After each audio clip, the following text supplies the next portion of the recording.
우리의 삶은 여러 가지 경험을 또 체험을 하며 겪으며 삽니다.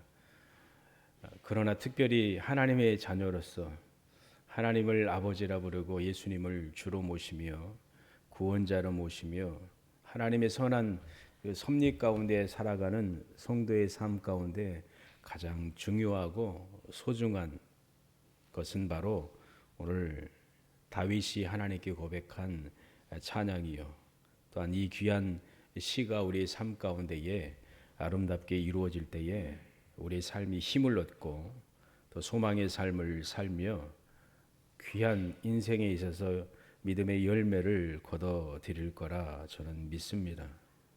하나님과 하나님 나라의 삶을 위하여 살아가는 성도들에게 오늘의 말씀은 큰 교훈이 되고, 목사인 저뿐만 아니라 여기 앉아있는 우리 믿음의 가족들, 또 사랑하는 자녀들도 그런 정신과 마음으로 살아갈 수 있기를 소망합니다. 우리가 시편 120편 말씀 또 121편 말씀을 함께 들었고, 오늘은 122편의 말씀을 함께 듣고 있습니다. 하나님의 전에 성전에 올라가는 이스라엘 백성들, 순례의 길을 걸어가는 믿음의 사람들은 그 인생 가운데 때로는 고난이 있었습니다. 고난을 원하는 사람은 없을 거예요. 저도 그렇고 우리 믿음의 가족도 그렇지요. 인생 가운데 어려움, 위기, 고난 닥친다는 건 심히 괴로운 일이지요. 그리고 때로는 하나님이 부어주시는 큰 기쁨이 있는 순례의 길을 걸어가는 일도 있습니다. 또 때로는 하나님이 승리를 주시는 것이지요. 도저히 인간의 힘으로 내 노력으로 어떤 일을 이룰 수가 없는데도 불구하고 기적적으로 하나님이 선하게 역사하셔서 승리의 열매를 거둬들이도록 하시는 일이 있지요. 환난이나 기쁨이나 성공적인 승리나 그 모든 가운데서도 하나님의 사람들은 하나님을 바라봅니다. 하나님을 바라보며 신앙의 눈을, 믿음의 눈을 다른 곳에 돌리지 않습니다. 꿋꿋하게 하나님의 은혜와 긍휼을 바라보며 믿음의 길을 걸어갑니다. 우리 믿음의 가족들이 그렇게 살기를 원합니다. 한 계단 한 계단 오를 때 쉽지 않지요. 젊은 아이들이, 학생들이 한번 계단 오르는 거 10계단, 100계단 막 3개씩, 4개씩 막 뛰어 올라가지요. 저도 한 3개는 자신 있는데 4개는 위험할 것 같고. 우리 연세대들이, 우리 집사님들 어떻습니까? 지금쯤 막 2계단쯤이 아무것도 아니겠지만 3개, 4개 큰일 나지요. 당신의 몸을 알기 때문에 조심조심 올라가고, 계단 내려갈 때도 얼마나 조심합니까? 부축해 드려야 되잖아요. 어머니 모시고 올라갈 때도, 어머니 모시고 내려갈 때도 그렇게 하였고, 사모님 손잡고 내려갈 때도 그렇게 하고, 우리 집사님들 손잡고도 올라가야 되는데 올라가고 내려가고 조심하지요. 한 계단 한 계단 오른다는 게 정말 조심해야 되잖아요. 인생의 계단이잖아요. 어떤 분은 꿈을 꿨대요. 하나님의 전에 오르는 게 한 계단 한 계단 올라가는 그 계단으로 보여 있다요. 꿈에 하나님의 전에 올라갈 때 한 계단 한 계단 주일 예배 드리는 것이지요. 그런데 어떤 꿈이 또 꾸어졌는데 계단이 비었어요. 하나가 비었어요. 아, 이쯤이야 뭐 건너갈 수 있지. 또 올라가 보니까 2개가 비고, 또 올라가 보니까 4개가 빈 거예요. 아, 이거 어떡합니까? 그 계단에 오른다는 게 중요하잖아요. 여러분 인생 가운데 이 계단이 빠지는 일이 없기를 바랍니다. 하나님을 향하여. 주일 청소한다는 거 정말 귀하지요. 그게 목표이고, 또 때로는 어떤 어려움과 어떤 상황이 되면은 예배 드리고 싶어도 못 가잖아요. 그거는 하나님이 이해하실 거예요. 안다. 그래, 안다. 그게 아니라면은 시간이 나에게 주어지고 자유가 나에게 주어지고 여건이 주어진다면은 먼저 하나님의 전에 올라가야 되지요. 이게 성도의 삶이지요. 120편의 말씀 보면은 눈물의 골짜기를 오르는 이 시편의 성도를 보게 됩니다. 생명을 위협하는 원수들 가운데 있는 성도. 그럼에도 불구하고 그런 위기 가운데 있을 때에 그는 하나님께 기도했습니다. 내 생명을 건지소서. 하나님이여 내 영혼을 구원하소서.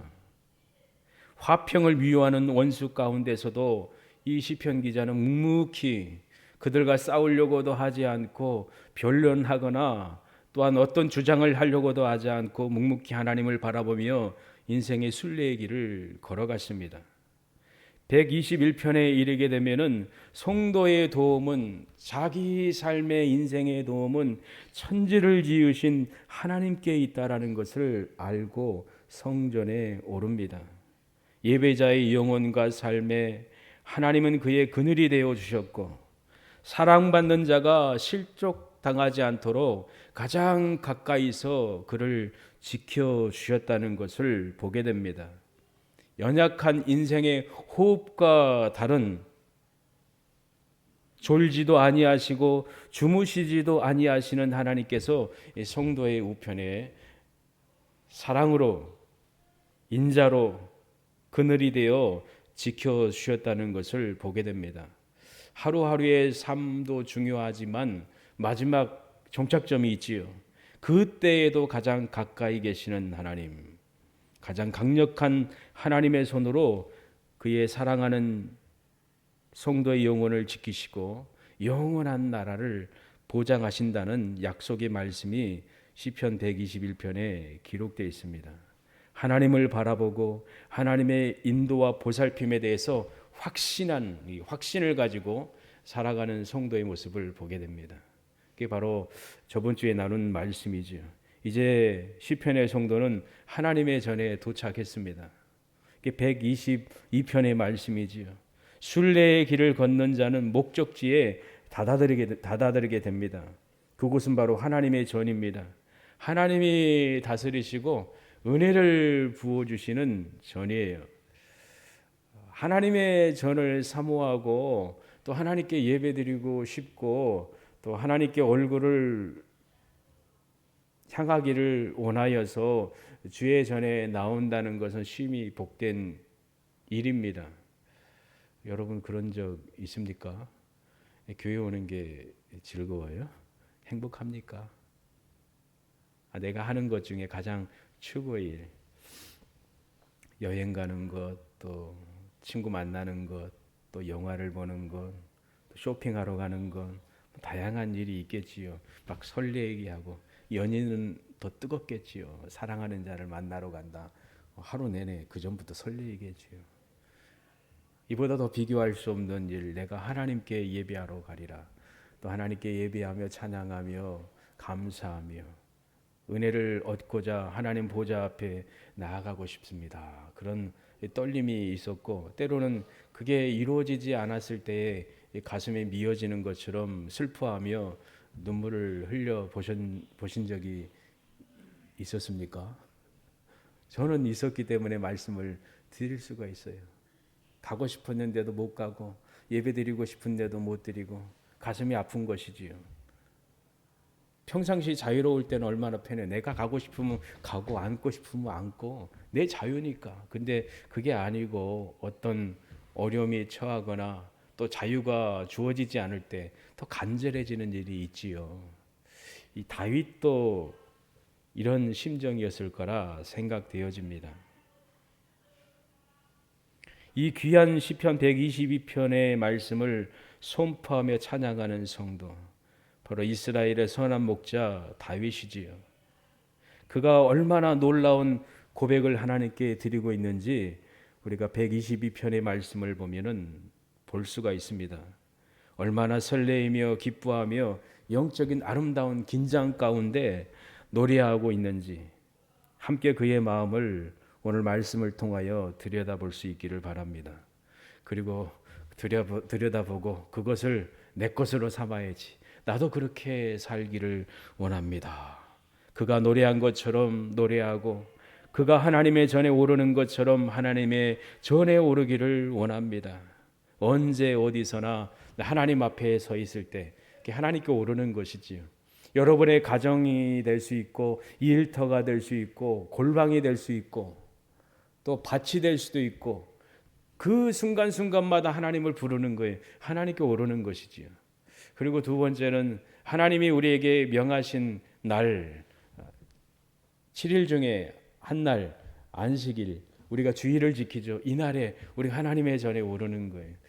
그게 복입니다. 그게 사는 것입니다. 그게 인생의 가장 최고의 아름다운 것입니다. 알고 깨닫고 정말 절실하다면은 놓치지 않지요. 우리 믿음의 가족들이 그렇지요. 우리 학생들도 그렇게 간절해지기를 소망해요. 그럴 때 하나님이 놀라운 복을 부어 주실 거라 믿습니다.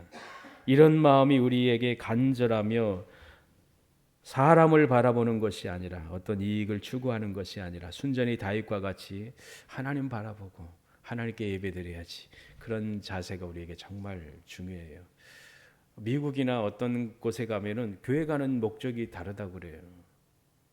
사람의 도움을 얻으려고, 사업에 어떤 귀한 소스를 얻으려고, 또 내가 이민 생활하는 데에 필요한 것을 공급받기 위해서 그 목적을 가지고 가는 사람들이 많다고 합니다. 예전에는 더 했다고 합니다. 지금은 모르겠지만 가면은 배워야 되잖아요. 언어가 안 되고 또 행정적인 일이나 여러 가지 도움을 얻어야 되잖아요. 그러면은 내가 예수 안 믿어도 불교 다니고 무신론다 할지라도 무조건 교회에 들어가는 거예요. 들어가서 친분 쌓고 도움을 얻는 것이지요. 어떤 이익을 위해서 목적을 얻기 위해 찾아가는 사람들이 많잖아요. 교회 가는 목적이. 근데 다윗은 그렇지 않았지요. 순전히 하나님을 사랑하고 하나님을 경외했기 때문에, 순수한 이 목적이 하나님께 향하여 있기 때문에 그가 그렇게 하나님의 전에 올라갈 수 있었습니다. 1절에 보면은 다윗은 참으로 놀라운 겸손의 고백을 기쁨으로 표현해 주고 있습니다. 그가 얼마나 아름답고 겸손한지 그의 성품을 볼 수가 있습니다. 사람이 내게 말하기를 여호와의 집에 뭐하자? 올라가자. 그 말을 할 때에 내가 뭐 했다고요? 기뻤도다. 기뻐하였도다. 하나님의 전에 오르자라는 말을 듣고 심히 다윗은 기뻐했습니다. 이해하십니까? 이게 무슨 말인지 이해가 됩니까? 예. 아, 맞아. 내가 동의해. 아멘. 그렇습니다. 다윗 시대의 최고의 예배자가 누구인가요? 누가 하나님께 대하여 가장 큰 열심을 품고 행하였습니까? 그 누가 하나님의 전을 사모하며 하나님의 전을 짓고 싶은 열정이 타올랐고 자기 영혼을 삼킬 만큼 뜨거웠습니까? 최고의 사랑과 경외를 하나님께 놀라움으로 표현하며 예배하였던 자가 다윗이지요. 하나님의 법궤가 예루살렘으로 올라올 때 얼마나 다윗이 기뻐했습니까?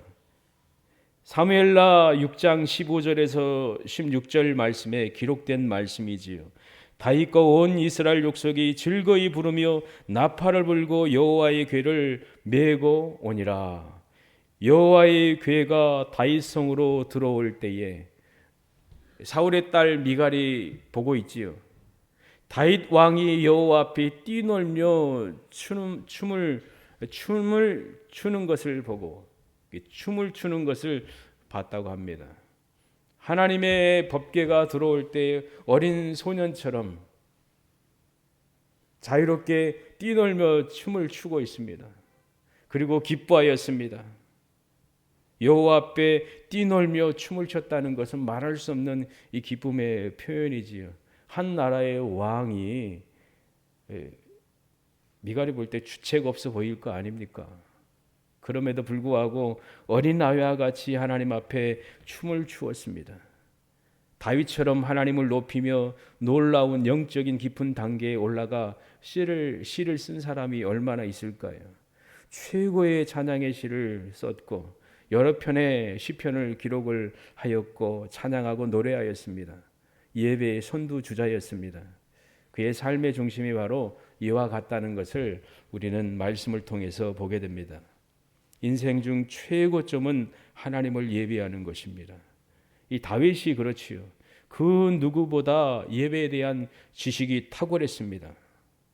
하나님을 향한 사랑과 경외함도 가장 비상하고 높았습니다. 뜨거웠습니다. 그 깊이가 이루 헤아릴 수 없을 만큼 탁월했습니다. 미국의 어떤 신학자가 강의를 하는데 얼마나 기뻤던지 신학생들이 이해를 하기가 쉽지 않았다고 그래. 이 한 말, 한 문장 하는데 그 안에 엄청난 그 의미가 담겨져 있는 것이지요. 근데 어느 날 그분이 채플 신학교 예배드리죠.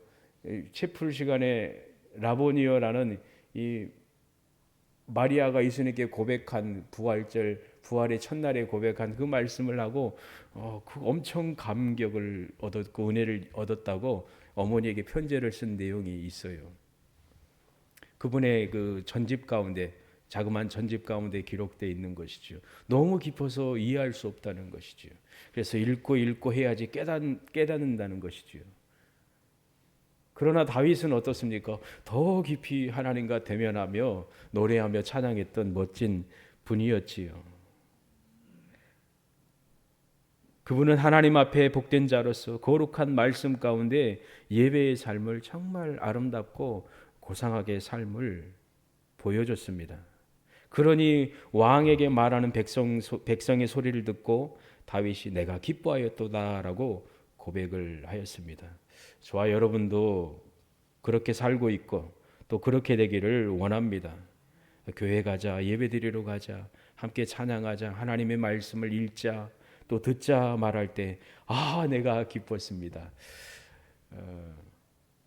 가정 예배 드리면 싸움 나는 것도 있고 또 기쁨으로 하는 사람도 있고 억지로 어거지로 하는 사람도 있대. 근데 억지로 어거지로 했는데 하나님이 훗날 그거에 쌓인 그 복으로 놀랍게 부어 주셨다는 고백을 하는 목사님들도 많고 또 교수님들도 많아요. 내가 힘들게 어렵게 그냥 앉아서 무릎 꿇고 옛날에 1시간 2시간 무릎 꿇고 예배드리니 얼마나 힘들겠습니까? 애들이 뭘 이해합니까? 그럼에도 불구하고 아버지가 인도하는 대로 어머니가 인도한 대로 하는 거예요. 그래서 은혜가 넘치는 것이지요. 오래전에 양술이 있을 때 휴가를 간 적이 있었거든요. 바닷가에 갔지요. 휴가를 가잖아요. 3박 4일 텐트 쳐놓고 그럼 형제들과 함께 처형들과 함께 형님들과 함께 텐트 치고 이야기 나누고 먹고 마시게 담소를 나누는데 옆에서 텐트 안에서 찬양 소리가 들어가는 거예요. 찬양 소리가 막 들려요. 와, 거기는 예배하는 것이 예배를 잘 드리고 이야 대단하다. 나도 못하는데 열심히 찬양하고 뭐 하는데 키득키득하는 소리가 들리더니 갑자기 폭폭하는 소리가 나는 거예요. 뭐냐면은 얘들이 정말 이 사모함으로 예배드리는데 얼마나 장난꾸러기겠습니까? 사춘기인데 이 짓 하고 저 짓 하고 하니까 아빠가 화가 났는지 자식을 막 때리는 거, 팍팍 때리는 소리가 나는 거. 야 뭐냐 저거. 그래 맞아라. 얼마나 힘들겠어요. 그래도 마무리는 잘 한 것 같아요 보니까. 맞아라. 그게 쉽지 않지요. 근데 힘들어도 어거지로 해도 하나님이 은혜 부어주시는 거예요. 예수님이 십자가 지고 올라가실 때 어떻게 했습니까? 강제로 십자가를 지우게 했던 그분의 자녀 가족들을 하나님 얼마나 복되게 하셨습니까? 억지로 십자가를 지고 주님과 함께 오른다는 거 때로는 수치일 수도 있잖아요. 자존심 상하는 일일 수도 있고 억울하잖아요. 나 아무 잘못도 없는데 죄수와 함께 걷고 또한 내가 죄수가 짊어질 거 내가 짊어진다고 생각을 해보세요. 근데 하나님의 일을 위해서 억지가 아니라 자원함으로 하면은 얼마나 복될까요? 다윗이 그랬잖아요. 어색함이 없었습니다. 지루함이 없었습니다. 힘드는 일이 없었습니다. 그 심정 어떻게 우리가 헤아릴 수 있을까요? 삶의 중심이 하나님이셨잖아요. 교회 가자, 예배드리러 가자, 은혜의 자리로 나아가자 할 때 내가 기뻤습니다. 우리 아이들이 그러기를 원합니다. 오늘 예배드려야 돼. 일어나기 힘든데 야 일어나 하면 이제 아침에 일어나서 학교가 하면은 얼마나 힘들어합니까? 일어나라고 하면은 잠이 많은데 아이들이 근데 내가 기뻤도다. 야 게임 2시간 더 해. 기쁘다. 더 놀아, 더 봐, 더 즐겨. 내가 더 줄게. 기쁘다. 제일 기쁜 일이 뭐예요, 애들은? 아버지 어머니가 해가지고 이제 요새는 뭐 안 주지요. 그냥 계좌이체 하잖아요. 바로 카카오 카카오 뱅크나 뭐 계좌로 이체하잖아요. 그럼 막그 이모티콘 날리면서 감사합니다, 사랑해요 막 그러잖아요. 우리 수희가 그러는데 뭐 받으면은 하나님의 은혜를 얻고자 할 때에 그 은혜의 자리에 나아갈 때 내가 기뻤습니다. 내가 기뻤습니다. 그 설레이는 그 다윗의 고백 동일하게 저와 여러분이 하기를 원합니다. 이 귀한 사실을 놓치는 일이 없기를 바랍니다. 다윗은 성전에 올라갔고 그곳에 서게 되었고 두 번이나 예배하는 곳을 향하여 외칩니다. 예루살렘아, 예루살렘아. 그의 마음에는 언제나 예루살렘, 하나님의 전을 향하여 있었습니다. 저와 여러분도 그렇습니다. 첫째는 하나님과 하나님의 아들 예수 그리스도가 계신 하나님의 나라를 우리는 바라보며 사는 것입니다. 천국을 바라보며 사는 것이지요. 천국 잊어버리면 안 됩니다. 그리고 교회를 늘 생각을 해야 됩니다. 나 잊지 마. 나 늘 기억해줘. 그러잖아요. 우리 사모님도 우리 집사님들한테 그런 적 있잖아요. 잊지 마라. 기억해줘. 저도 그렇지요. 잊지 않고 기억하는 거. 늘 24시간은 아니지만 하루하루 깨어있는 순간 교회를 기억하고 우리 성도님들을 기억하고 오시니까 얼마나 반가운지요. 늘 생각해요. 저는요. 이렇게 생각을 해요. 어제 정문희 입사님 손녀딸이 온다고 하니까 오늘 올 수 있겠구나 했는데 와갖고 앉아 있으니까 얼마나 예뻐요. 얼마나 감사해요. 기대가 되는 거죠. 기억을 하는 거죠. 어떻게 잘 살고 있고 오르고 있는가, 또 볼 수 있는가. 정말 중요한 일입니다. 마음이 있는 것이죠. 다윗에게는 하나님의 전, 그리고 그의 성도, 그의 약물에 대한 마음이 있었습니다. 우리도 그렇습니다. 하나님 나라에 대한 마음, 그리고 교회에 대한 마음, 그리고 옥천 중앙교회에 속한 우리 집사님들, 성도님들, 아이들에 대한 마음, 이게 정말 큰 자산이거든요. 큰 기업이에요. 누군가 나를 위해서 기도하고 있고 축복해주고 있다는 이 사실 엄청난 것입니다. 그래서 여러분이 옥천 중앙교회 가족이 되었다는 거 행복하게 생각을 하고 특권이고 복이다라고 생각을 하십시오. 그렇게 생각하시지요. 그리고 내가 여기서 신앙생활하며 우리 원로 목사님 사모님과 함께 그리고 양육을 받고 기도를 받고 사랑을 받고 이렇게 달려왔던 이 세월이 얼마나 나에게 하나님 주신 은혜이고 복인가 기억하고 계시지요. 또 저도 그래요. 저도 하나님이 보내주신 것이 저에게 복된 자리이지요. 교회가 저에게 복이요, 또 우리 믿음의 가족들이 저에게 복의 통로가 되는 것이지요. 그리고 저도 여러분에게 복의 통로가 되기를 원하는 것이지요. 연약하지만 부족하지만 그래도 하나님 저를 통하여서도 하나님이 은혜를 끼치셔서 우리 믿음의 가족들이 행복한 믿음의 삶을 살 뿐만 아니라 주가 주신 말씀을 먹고 그리고 마시고 그 기운을 얻어서 삶의 터전 가운데에 복될 수 있도록 하나님 은혜 부어주세요. 이 기도의 마음이고 또 그렇게 되기를 소망하지요. 은혜의 샘물이 막 콸콸 흘러넘쳐서 우리 교회가 충만하게 하나님의 은혜의 부요함을 누리는 것처럼 외적인 것도 중요하지만 내적인 게 정말 중요하잖아요. 불이 나서 미국 같은 경우 우리나라의 3분의 1이 다 타버렸다고 그래요. 캐나다가. 그래서 연기 때문에 얼마나 숨을 못 쉬고 마스크를 껴야 되는 상황입니까? 가물어 가지고 그 뜨거움에 불이 나 가지고 말라서 3년 동안 가물어서 비가 오지 않는 지역이 얼마나 많습니까? 물이 없다면은 죽습니다. 우리 인생도 그렇잖아요. 하나님께서 생명수를 우리 교회에 흘러넘치게 하셔가지고 마음껏 마시고 기운을 얻고 건강 회복을 얻는 것이지요. 하나님이 주신 자연 양분을 통해서 건강이 유지되고 면역력이 생기고 병도 떠나고 힘을 얻는 것이지요. 부어주신 그 은혜, 우리 교회를 통하여 하나님께서 충만히 부어주기를 간절히 소망합니다. 다윗은 예루살렘을 향하여 너는 조밀한 성읍과 같이 건설되었도다라고 고백합니다. 하나씩 하나씩 살피는 것이지요. 하나도 놓치지 않는 것이지요. 어떤 사람은 건강하고 부유하고 또 도움을 주니까 잘 대해주지만 있어도 그만한 그런 사람들을 대할 때가 얼마나 많습니까? 교회도 그런 일들이 있잖아요. 그러나 우리 교회는 연약하든 또 건강하든 또 부유하든 가난하든 상관없이 똑같이 하나가 되어서 한 몸이 되는 것이지요. 그래서 우리는 하나의 하나 예수 그리스도의 몸을 온전히 이루어가고 있다는 사실, 이를 기억하며 그 일에 있어서 내가 정말 그 중심이 아니더라도 각 부분에 하나가 되어 우리 교회를 이루고 있다라는 그 확신을 가지고 자부심을 갖기를 주님의 이름으로 축복합니다. 예수님을 닮은 사람 중에 한 사람은 바로 다윗이지요.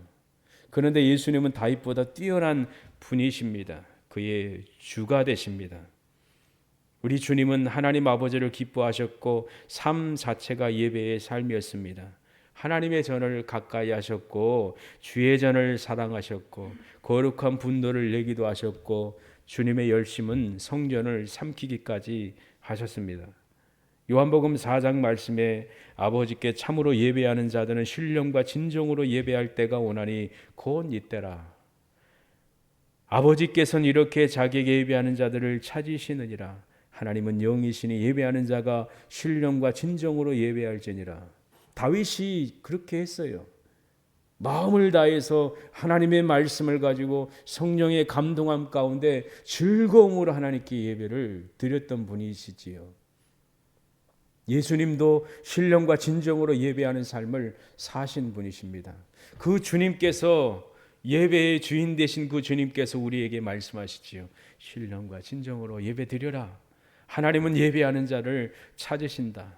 이 시편 122편의 말씀과 같이 다윗뿐만 아니라 이스라엘 백성들의 고백이 예루살렘의 그 놀라운 그 은혜의 그 통로, 바라보는 영혼이 복이 있지요.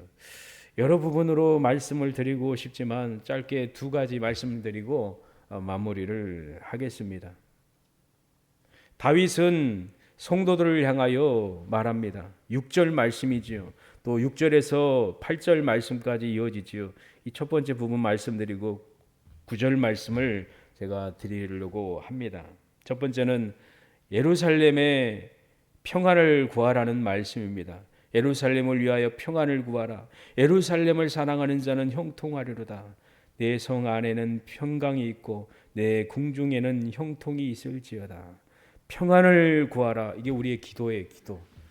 가장 중요한 것이지요. 우리가 편안하고 완락한 삶을 살기 위해서는 나라가 평안해야 돼요. 얼마나 혼란스럽습니까? 시끄럽고 요란하고 요한계시록에 나오는 그 심판의 예언의 말씀과 같이 그런 일들이 일어나고 있는 것처럼 우리가 보여지잖아요. 주님이 말세에 일어날 징조에 대해서 말씀하신 것처럼 말씀하시잖아요. 먹어야 될 물이 쑥이 된다고, 쓴 쑥이 된다고, 독이 된다고 생각해 보십시오. 그런 상황이잖아요. 바닷물이 오염되고 그리고 자연이 불에 타고 연기로 망가지고 엉망이잖아요. 지금 세계가. 이 세계가 평안해야지 사람들이 평안하지요. 전쟁이 일어나면은 평안하게 예배할 수도 없고 평안하게 삶을 살 수가 없습니다. 그래서 다윗은 알고 있었어요. 나라가 평안해야 되고 하나님의 전이 평안해야 되고 하나님의 백성들이 평안할 때 놀라운 복이 형통이 이루어질 거라는 것을 삶으로 경험했기 때문에 우리의 기도 제목이지요. 진정한 믿음의 사람들은 애국자입니다. 나라를 위해서 기도합니다. 제가 정치적 성향이 있겠지요. 사람마다 좌든 우든 중도든 뭐 있겠지요. 그러나 중요한 것은 나라의 대통령은 하나님이 세운 사람이지요. 그리고 정치자들도 그렇잖아요. 그가 나의 마음에 안 들고 든다 할지라도 여러 가지 생각이 있겠지만 하나님은 평안을 위해서 기도하라는 것이지요. 사도 바울도 그랬잖아요. 나라의 그 주권자를 위해서 기도하라는 것이지요. 그 사람 얼마나 못된 사람입니까? 이스라엘을 완전히 망가뜨리고 자기의 고난에 두려고 하고 폭력을 일삼고 그럼에도 불구하고 나라 이 위정자들 위해서 기도하라는 것이지요. 이 나라 이 민족을 위해 기도하고 눈물을 흘릴 수 있는 사람 애국자이지요. 믿음의 성도들이 바로 이와 같습니다. 어떤 성향을 떠나서 소중히 여기는 거. 비판을 하면 안 돼요. 너무 비판하다 보면은 싸나워져요. 싸우는 사람이 그렇잖아요. 처음에는 참 착하고 순해 보이고 정말 말도 없던 사람이었는데 억센 일을 겪다 보니까 싸우고 다투고 으쌰으쌰 하다 보니까 사람의 성격이 바뀌어 버리잖아요. 가슴 아프지지요. 그렇게 순한 사람이 싸나워졌네. 아, 눈이 이렇게 아름답고 예뻤는데 눈에 그냥 무서운 레이저를 켜고 있네. 그런 일들이 얼마나 많습니까? 믿음의 사람들은 그러지 않고 불쌍히 여길 수 있기를 바랍니다.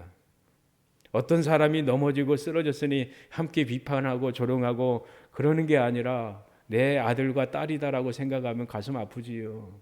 그래서 기도하는 것이지요. 또 교회의 평안을 위해서 기도하는 것입니다. 하나님의 전이 평안할 때 하나님의 백성들은 평안할 수밖에 없습니다. 하나님의 전이 평안할 때 하나님의 은혜가 포커스와 같이 쏟아지고 마음껏 마시며 누리잖아요. 근데 안에서 막 치고받고 싸우고 눈을 핥히고 막 상처 주고 그래 보세요. 그런 불협화음이 일어나면은 요란스럽잖아요. 찬양도 그렇잖아요. 나는 탁월한 이 성악가고 이 예술가고 또 전문가야. 그런데 다른 사람들하고 화합 맞추지 않고 내 정식대로 FM대로 불러보세요. 그러면 불협화음이 일어나잖아요. 맞춰가는 것이잖아요. 내가 아무리 탁월하고 잘해도 옆 사람이 좀 못하면 나도 거기에 맞춰서 함께 흘러가는 거잖아요. 하나가 되려고 노력을 하는 것이지요. 우리 옥천중앙교회가 아름다운 연합을 이렇게 이루고 있고 더 아름답게 이루어갈 수 있기를 원합니다. 그리고 또 한 가지는 가정의 평안을 위해서지요. 하나님 우리 가정에 평안을 부어주세요. 그러기 위해서는 예수님 잘 믿어야 되고 하나님을 경외해야 되고 다윗과 같은 마음이 있어야 돼요. 아버지, 어머니, 엄마, 아빠, 할아버지, 할머니, 우리 아이들, 자녀들도 하나님의 전에 올라가기를 기뻐해야 돼요. 하나님을 경외하는 마음이 있어야 돼요. 그럴 때 진정한 연합이 있습니다. 얘들하고 대화하기가 쉽지 않지요. 무엇으로 대화 나눌 수 있을까요? 예수님으로 대화 나눠야 되고 하나님의 말씀으로 대화 나눠야 됩니다. 그러면 그곳에 세대 차이가 없습니다. 우리 아이들 크면은 자녀 낳을 거 아니에요. 세대 차이가 느껴질까요? 느껴질 거예요. 언어가 달라질 텐데 이해를 못하는 그들의 습성과 생각과 사상과 행동하는 그게 다 다르잖아요. 문화가 다르잖아요. 그럼에도 불구하고 연결될 수 있는 끈은 무엇입니까? 예수님, 하나님을 경외하는 마음, 그리고 하나님의 거룩한 말씀이지요. 이 은혜가 임할 때에 복이 부어지고 충만한 하나님의 은혜가 임할 거라 믿습니다. 이 안에 친밀함이 있고 선함과 거룩함과 복이 있음을 믿습니다.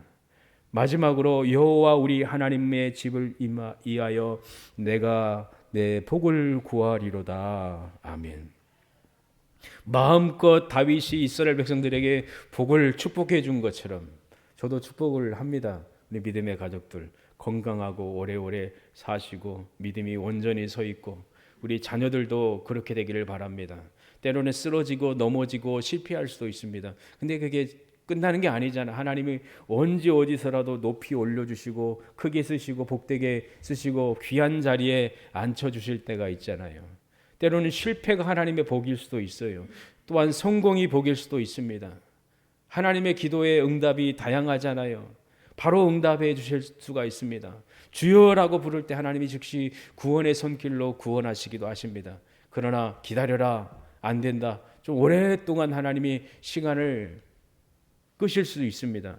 우리에게는 길지만 하나님께는 하루가 천년 같잖아요. 천년이 하루 같다라고 우리가 이해하고 있잖아요. 하나님의 시간은 극히 놀라운 것이지요.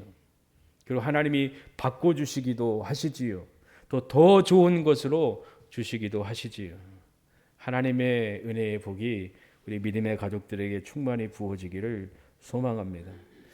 나라도 그렇고 교회도 그렇고 우리 믿음의 가정이 복될 때에 우리 교회가 힘이 더 나아지요. 이 기둥과 같잖아요. 또 중요한 벽돌과 같잖아요. 온전하게 서 있을 때에 건강한 교회가 되는 것이지요. 그 일의 주인공이 우리 믿음의 가족들이요. 자녀와 후손임을 기억하며 복되게 살아가는 우리 믿음의 가족 되기를 원하고 그리고 복을 빌어 주십시오. 교회를 위하여 기도하고 목사를 위하여 기도하고 사랑하는 자녀와 후손을 위해서 기도하시길 바랍니다. 주 안에서 형통하고 복되기를 소망합니다. 형통하라는 말 좀 부정적으로 세상이 들려줄 수도 있고 기복적인 생각으로 이해할 수 있지만 성경에 보니까 형통한 복을 부어주신 거예요. 주의 전을 통하여 하나님의 은혜 부어주시고 형통케 하실 것이다. 그래서 이 단어가 얼마나 귀한지 양술이 떠날 때 알았어요. 그래가지고 이거 복 좀 많이 빌어주고 올걸. 그래서 여기서는 제가 그래도 열심히 하나님 복 주세요. 복 빌어주고 있습니다. 행복한 믿음의 삶을 사는 우리 믿음의 가족들 되기를 주님의 이름으로 축복합니다. 기도하겠습니다. 하나님 아버지, 기쁨으로 자운하여 다윗과 같이 주의 전에 오르고 기쁨의 고백을 하며 감사와 찬양을 하는 저희들의 삶이 되게 하여 주시고 평안을 구하고 복을 구하는 축복하는 저희들의 삶이 될 수 있도록 은혜 부어주시고 특권을 허락하여 주심을 감사합니다. 오늘의 말씀 우리가 깊이 모두 알 수 없지만 주가 주신 그 은혜 따라 깨닫고 마음에 적용하며 행하는 저희들의 삶이 될 수 있도록 은혜 부어 주시옵소서. 감사드리며 예수님의 이름으로 기도합니다. 아멘.